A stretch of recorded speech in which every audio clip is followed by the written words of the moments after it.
Hi friends, இன்றைக்கி நம்ம 13ஆந்தேதி போகி அன்றைக்கி எடுக்கிற காலையில் மார்னிங் ரொட்டீன் என்னுடைய வேலை என்னென்னு பாருங்கள். எப்பயுமே இந்நேரம் நான் வேலையெல்லாம் முடிச்சுட்டு வேலைக்கு போயிடுவேன். ஆனால் இன்றைக்கி லீவுன்றதுனால கொஞ்சம் லேட்டாக எழுந்தோம். யாருக்கும் இன்றைக்கி ஆர்டர் கிடையாது.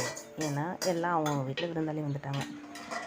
இன்றைக்கி பார்த்திங்கன்னா காலையில் எழுந்த உடனே பால் வச்சுட்டு பசங்களுக்கு சத்து மாவு கஞ்சி ரேணுஸ் க்ளவுட் கிச்சன்லேருந்து நானே ரெடி பண்ணது. என்னுடைய சத்து மாவு கஞ்சி பசங்களுக்கு காலையில் போட்டு கொடுப்பேன். நாங்கள் டீ குடிப்போம். அப்புறம் நேற்று மீன் அந்த பொரியல் எல்லாத்தையும் ஒன்றா போட்டு அதை சூடு பண்ணிடுவேன். காலையில் பிரேக்ஃபாஸ்ட்டுக்கு அதே வச்சுக்கலாம் அப்படின்ட்டு. நான் யாத்திகா சேனலில் போடுற ஃபஸ்ட்டு வீடியோ. என்ன போடுறது, என்ன பண்ணுறது, எப்படி ஸ்டார்ட் பண்ணுறதுன்னே ஒன்றுமே தெரியல. ஆனால் எதுவுமே தெரியல நம்ம அப்படியே சும்மா இருக்கிறத தெரிஞ்ச வீடியோலாம் போடுவோம்.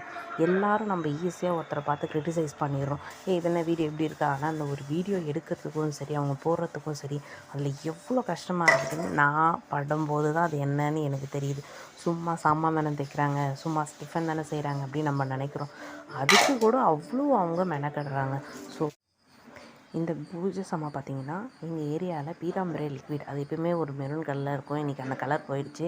ஆனால் இது வெறும் 20 ரூபா தான். அந்த பூஜை சாமான் பார்த்தா அவங்களுக்கு தெரியும் அவ்வளோ கருப்பாக இருந்தது. அந்த சின்ன லிக்விடை வச்சு லைட்டாக ஒரு 10 மினிட்ஸ் ஒர்க் கூட நம்ம கிடையாது. அதை வச்சு அதை தேய்ச்ச உடனே அது பாருங்கள் எவ்வளோ வெள்ளையாயிருச்சு. இதை நான் வாரமே எங்கள் வீட்டில் வியாழக்கிழமையான நாங்கள் இந்த பூஜை சாமான் தேய்க்கிற வேலை இருக்குது. ஸோ நீங்கள் அதை பார்த்தீங்கனாலே தெரியும். நாங்கள் 200ரூபா 300ரூபாலாம் கூட கிடையாது, வெறும் 20 ரூபா தாங்க.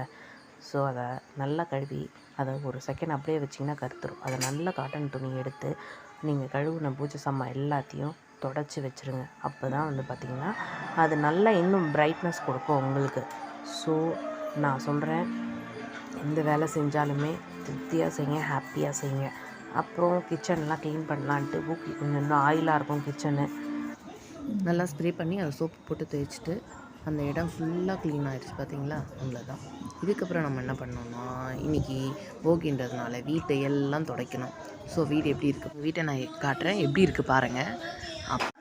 ஒரு சின்ன கேப்பில் அவள் என்னென்ன பண்ணுறான்னு பாருங்கள், அப்போ தான் உங்களுக்கு தெரியும். அப்புறம் க்ளீன் பண்ணியாச்சு. க்ளீன் பண்ணிட்ட பிறகு ஆஃப்டர் க்ளீன் பண்ணோடனே பாருங்கள் வீடு இப்போ எந்த அளவுக்கு சுத்தமாக இருக்குதுன்னு. ஸோ வீடியோ என்னமோ ஒரு 2-3 செகண்ட் காட்டலாம். ஆனால் அதுக்காக எவ்வளோ க்ளீன் பண்ணுற ஒர்க் இருக்குது, துடைக்கிற வேலை.